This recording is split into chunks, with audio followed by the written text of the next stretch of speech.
Осторожно, скользкая дорога. Подготовьтесь к зиме, поменяйте шины на зимние. Дорога не прощает ошибок. Министерство дорожно-транспортного комплекса Республики Тыва предупреждает водителей о своевременной замене летних шин на зимние. Осторожно, скользкая дорога. Министерство дорожно-транспортного комплекса Республики Тыва.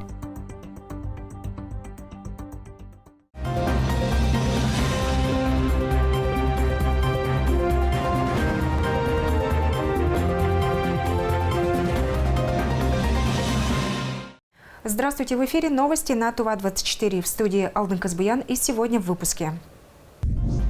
Акционерное общество БТК Групп расширяет производство в Туве.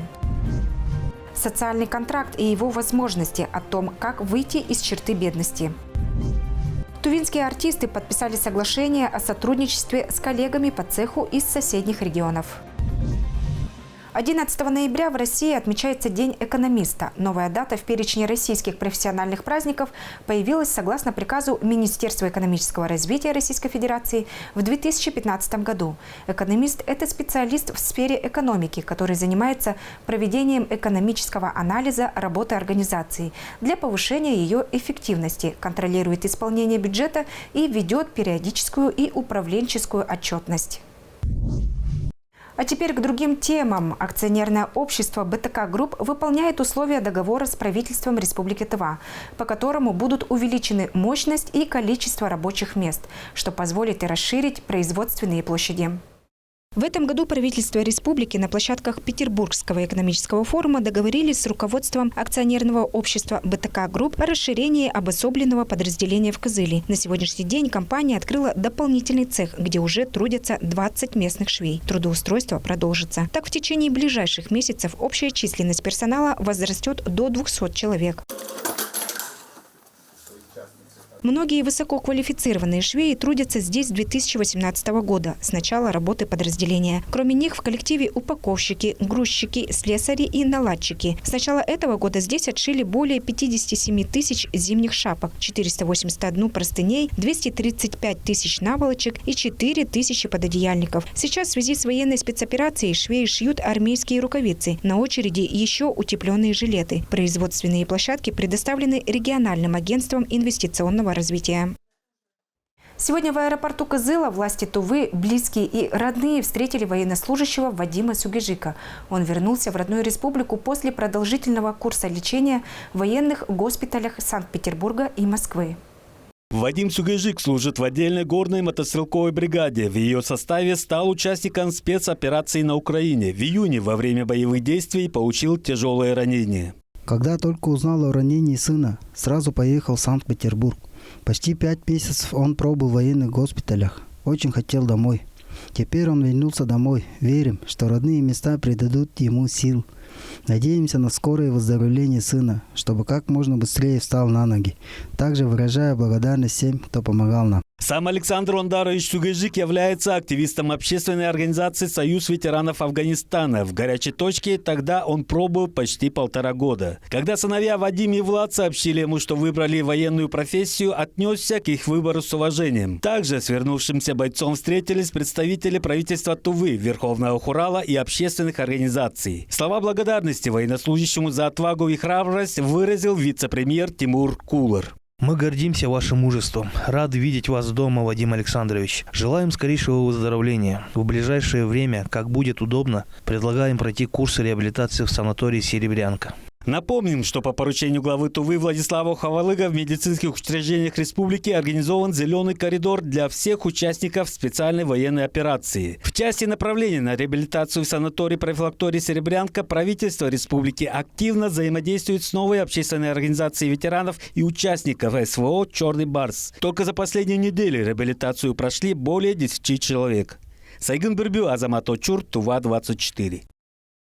После своего героического поступка во время специальной военной операции наш земляк, 19-летний Кандемир Лапсан Камбу, стал известен на всю Россию. В гостях у семьи побывала наша съемочная группа.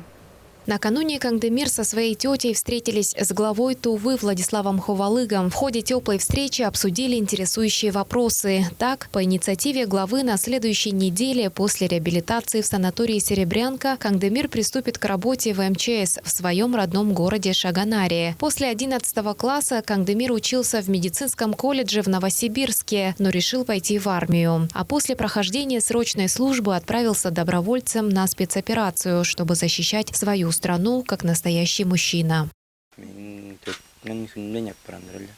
После подписания контракта на 3 месяца позвонил родителям, рассказал, что отправляюсь на спецоперацию. Попросил их сильно не переживать. На пути к одному из освобожденных городов нашу колонну разбили. Это все началось утром в мой день рождения, 25 марта. Братья Фадеевы были в начале колонны, а мы в конце. Под обстрелом кое-как связались с ними и только к вечеру добрались до них. Начался артиллерийский обстрел. Снаряды прилетали, минометы. На передовой раненых пошли искать. Бегу туда и вижу сослуживцев. Брат младший лежит сверху. Понял, что его уже не спасти. Но все равно в плащ-палатку завернули и дотащили до БТР. Старшего брата вынес и рядом с ним посадил. Тяжело раненых отправили в сторону России. С легкими ранениями ребятам оказали первую медицинскую помощь и дальше поехали.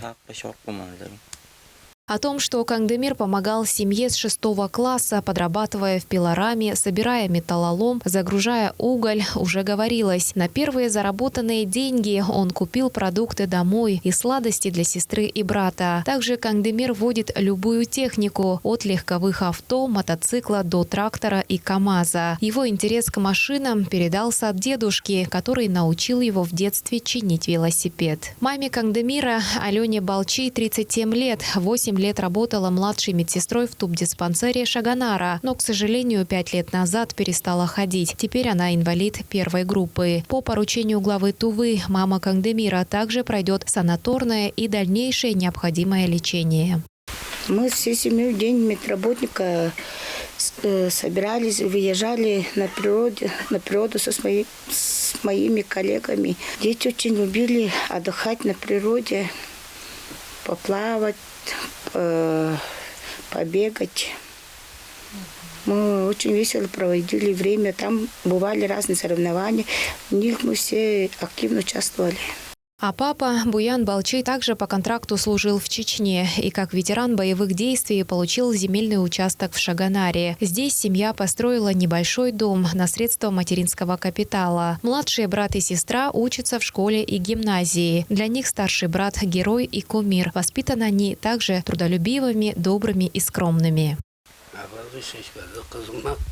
Кандемир в свою маму такой же трудолюбивый, спокойный, усердный. Все, что скажешь, все сделает. В отличие от меня, разбирается в технике и автомобилях.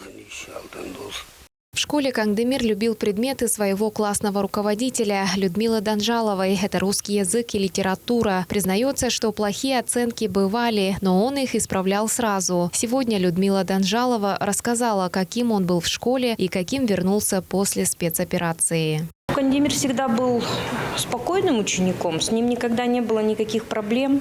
У ребенка, у которого взрослые проблемы, наверное, не хватает времени на шалости, на хулиганство какое-то. Он был очень ответственный. Если нужно было прийти на уборку территории, он никогда не пропускал, хотя и у него не было свободного времени. Также учителя отметили, что Кандемир – мальчик с золотыми руками. Если нужно было что-то отремонтировать, Кандемир это всегда сделает. Причем просить не нужно было. Вот розетка, которая в классе сделана, отремонтирована Кандемиром. Дверь отремонтирована Кандемиром. Когда он пришел, конечно, я увидела совершенно другого человека. Совершенно. Это был маленький мальчик, а сейчас пришел мужчина. Мужчина высокий, раздавшийся в плечах, в военной форме. Покорит сердца, наверное, многих наших девушек. О своих планах на жизнь Кандемир рассказывает немногословно, но хочет получить военное образование. Самая большая его мечта – чтобы мама выздоровела и начала ходить. Остального добьется сам. В квартиру, выделенную в Шаганаре, семья Кандемира планирует переехать к 3 декабря, к Международному дню людей с ограниченными возможностями, как подарок маме. Алена Ирисуловна благодарит неравнодушных людей за поддержку и помощь. Мэрия города Шаганара передаст ключи от квартиры после после косметического ремонта в ней и установки металлического пандуса. Квартира на первом этаже, однокомнатная, квадратура 34 квадратных метров. Квартира очень теплая, с видом на солнечную сторону, на сторону полиции.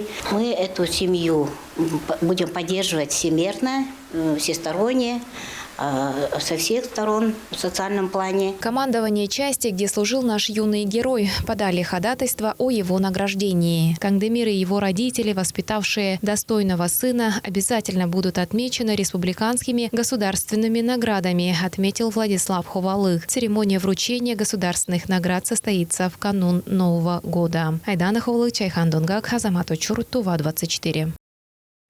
Еще в 2020 году Владимир Путин в послании Федеральному собранию предложил использовать социальные контракты для поддержки малоимущих россиян и борьбы с бедностью. Сегодня, благодаря такой поддержке, многие граждане России, в том числе и Тувы, смогли увеличить свои доходы в разы. О том, как начать самому зарабатывать средства, чтобы содержать себя и свою семью, смотрите далее.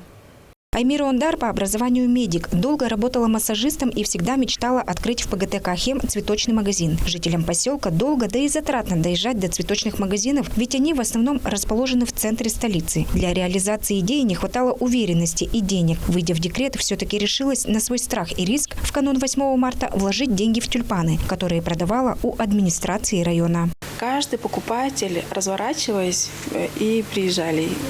Каждый говорил, что в Дальнем Кахеме нет магазина цветов. Только из одного тюльпана хотели съездить за цветами в Кызыл.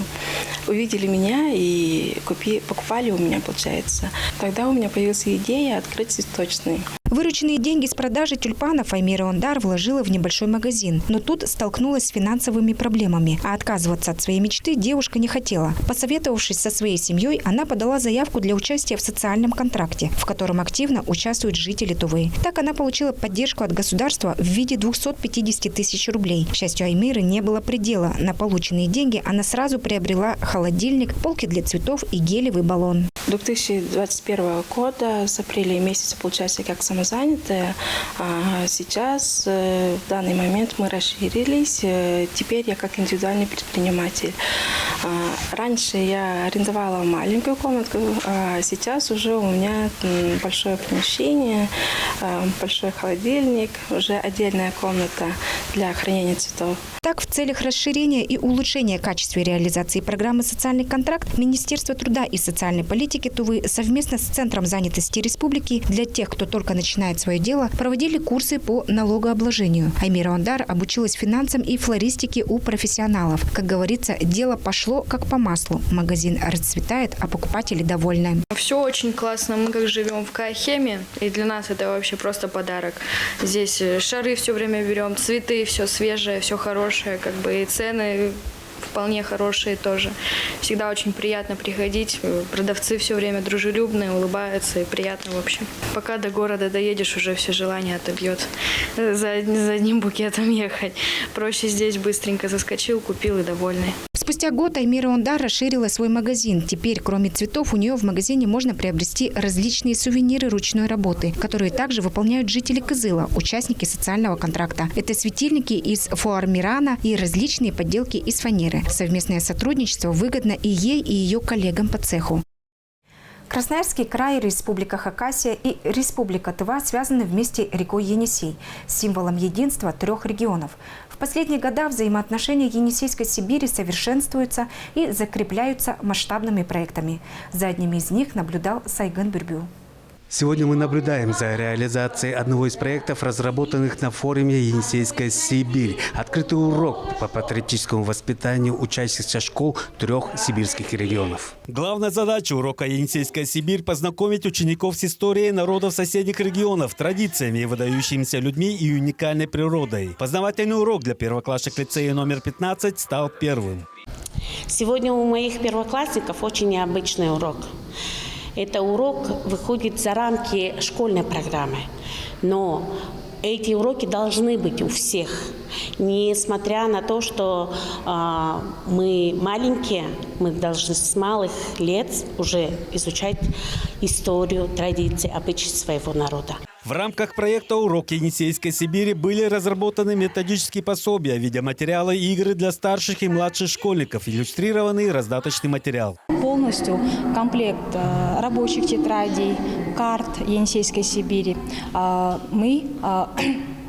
Корпорация развития предоставляет школам безвозмездно, а также активным детям, которые быстро сделали задание, им предоставляется в качестве поощрения подарки.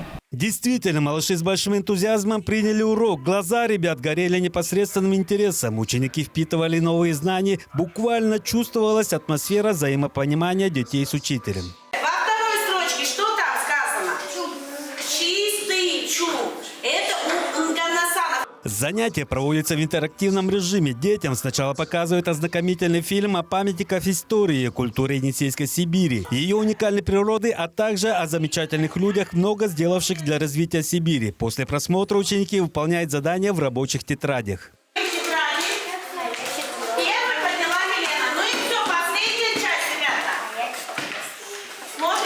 Все ребята с большим интересом выполняют задания. Среди них Санчай Дагбалар, который за скорость и правильность ответов получил аж 4 приза. 3 фирменные открытки и блокнот с логотипами Енисейской Сибири.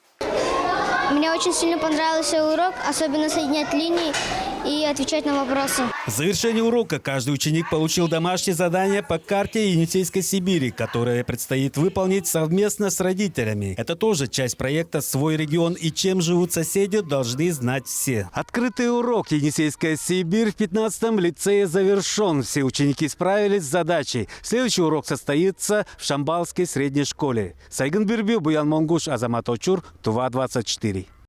В Национальном музее республики состоялось открытие юбилейной выставки «Мир скульптуры Донгака Хеймирола», посвященной 60-летию со дня его рождения. На открытии побывала Инна Клоян.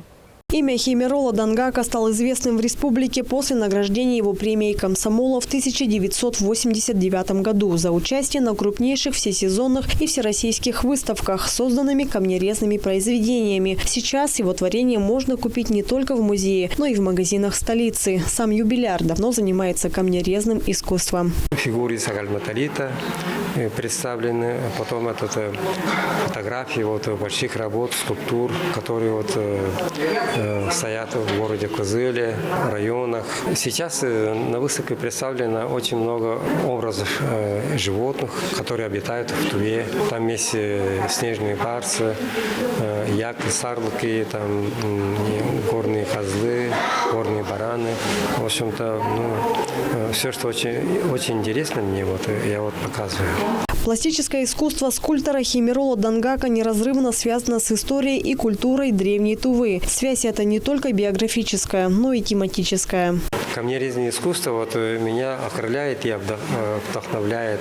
Мне нравится делать разные фигуры, мне нравятся разные позы. И когда ты что-то сделаешь, если нравится окружающим людям, еще человека окрыляет. Александр Хертек, искусствовед, член Союза художников России, знаком с мастером еще со студенческих времен, признался, что еще тогда он проявлял большой интерес к камнерезному искусству. Он парень скромный, но к себе он очень требовательный, настойчивый и всегда добивался того, что он намечал. У него много выставок, и межрегиональные выставки «Сибирь», всероссийская Москва, малая скульптура России, и ряд местных выставок. Как вы знаете, они всегда пользовались успехом местного населения. Хеймирол Донгак, талантливый камнерез, всегда находится в творческом поиске, воплощая замыслы в разных материалах. Это дерево, бетон, гранит, мрамор и многое другое. Об этом поделился депутат хурала представителей города Кызыла. Хеймирол Пойдозовича я узнал, когда мне 15 лет было. Когда в училище искусств поступил первый курс, тогда я узнал нашего скульптора. Он тогда учился на 4-м курсе. С этого момента я уже до сегодняшнего дня вместе работаем, дружим, можно сказать так. И вместе, конечно, со всеми художниками творим. Хеймирол Дангак является членом Союза художников России, лауреат премии «Комсомола Тувы», обладатель серебряной медали Академии художеств России, заслуженный деятель искусств Тувы. Инна Клаян, Буян Аюн, Айдана Сенденма, телеканал Тува-24. Управление ГИБДД регионального МВД совместно с партнерами в лице автошкол «Сылдыс» и «Центр Автодрайв» при информационной поддержке Авторадио Кызыл объявляют масштабный конкурс социальной рекламы по пропаганде безопасности дорожного движения. Условия и порядок проведения конкурса узнавал Сайгын Бюрбю. Основная идея творческого конкурса заключается в создании качественного продукта социальной рекламы, видеоролика и баннера. Организаторы надеются, что уникальное видение каждого автора позволит смотивировать законопослушное поведение у участников дорожного движения, жителей нашей республики. В этом деле важна не сколько прямая деятельность надзорных органов, меры административного воздействия со стороны госавтоинспекции, сколько прямая поддержка самих граждан, участников дорожного движения. Да и поддержка со стороны автошкол очень кстати. Мы как субъекты профилактики знаем, что управление транспортными средствами лицами, не имеющими данного специального права, является первоочередной причиной аварийности в Туве. Организатор учитывает ориентированность граждан на визуальный контент, в связи с чем планирует распространить готовые работы как в медийном пространстве сети интернет, так и в местах массового скопления граждан. Среди инициаторов конкурса автошколы Кызыла. Автошколы всегда заинтересованы в качественном обучении курсантов, которые в последующем будут безопасными участниками дорожного движения.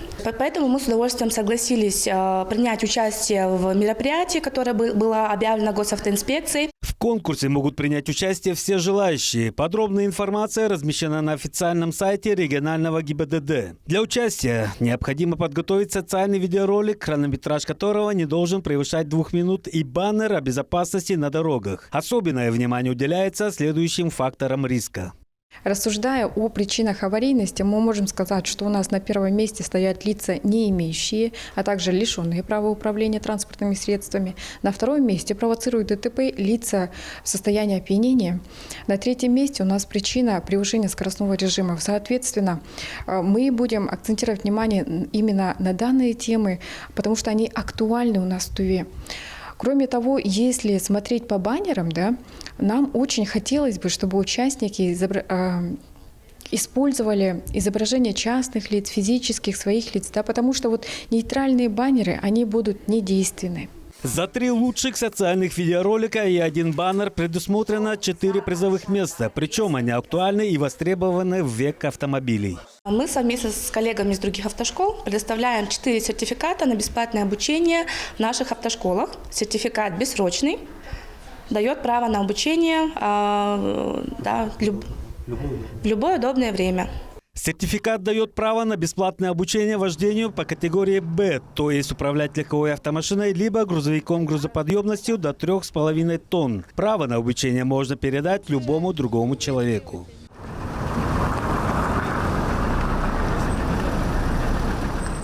Наступательная позиция всех органов власти по повышению дорожной дисциплины начали давать результаты. По информации госавтоинспекции, в республике по итогам 10 месяцев текущего года прослеживается стабильная тенденция к снижению ДТП с погибшими – 68 против 96 прошлого года. На 83% снизилась гибель детей на дорогах. От нас, жителей республики, зависит теперь сохранение этой положительной динамики. Сайгын Бюрбю, Буян Мангуш, Софья Сая, Тува-24. В Национальном музыкально-драматическом театре имени Виктора Кукула состоялась встреча с гостями из Москвы, Новосибирска, Минусинска и Шарыпова. Представители сибирских театров подписали соглашение о сотрудничестве.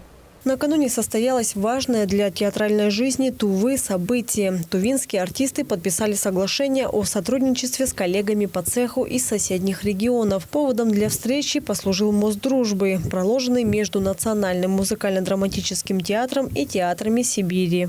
Это достижение состоялось благодаря упорству руководства нашего театра, которое весной совершило такое турне по театрам Сибири для того, чтобы привести для наших зрителей лучшие спектакли, получившие признание в российском театральном сообществе. В рамках соглашения планируются обменные гастроли и совместные театральные проекты. Мы к ним едем, они к нам едут. Обменные постановки это могут быть, то есть мы можем там поменяться режиссерами, художниками, артистами.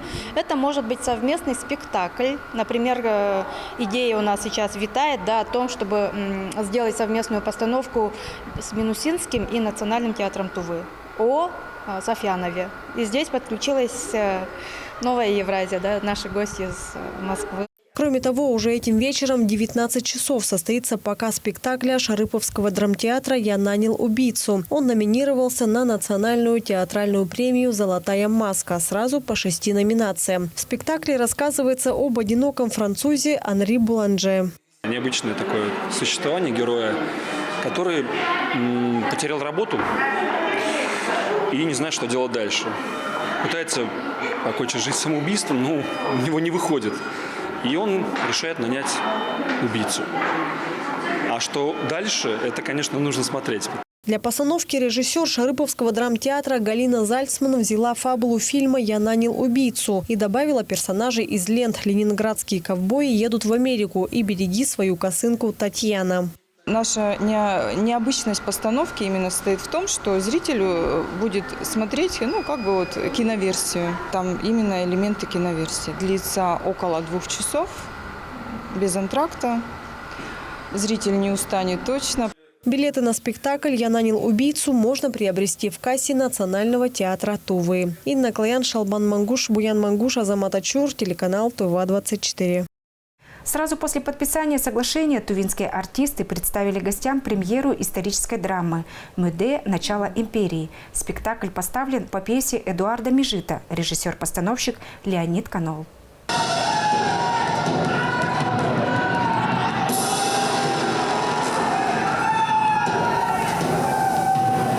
Спектакль повествует историю про окутанного легендами кровавого хана Шаньюй Маде, вошедшего в историю как основатель империи гуннов. Главного героя Маде сыграл актер Национального театра Уранол Сталол. По словам артиста, ему было сложно погрузиться в образ жестокого хана.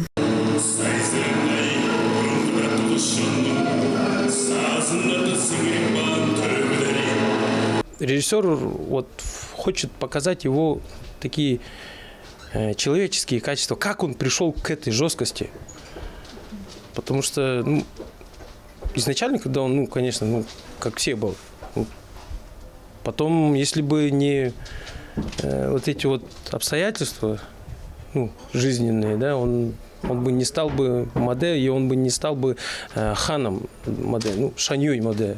Спектакль динамичный, в нем много эпических сцен. О становлении характера Мадехана повествуется через красивые костюмы, оригинальную музыку и, конечно же, актерское мастерство. Погружаться в роль Маде было очень-очень сложно. И, во-первых, времени мало, очень мало было дано. И погрузиться, я даже не погрузился еще, скорее всего, потому что я еще в поисках.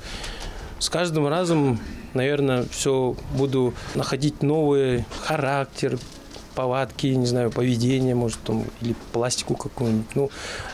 Я еще не погрузился. В процентном соотношении примерно на 50 на 50 еще. Зрители были полностью погружены в атмосферу и в историю империи. Спектакль идет на тувинском языке, а для русскоязычного населения постановка сопровождается синхронным переводом.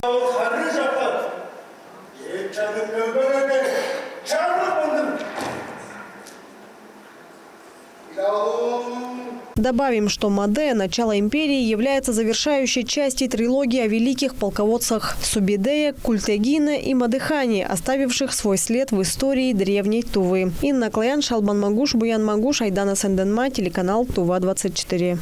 Это были новости на Тува-24. Берегите себя.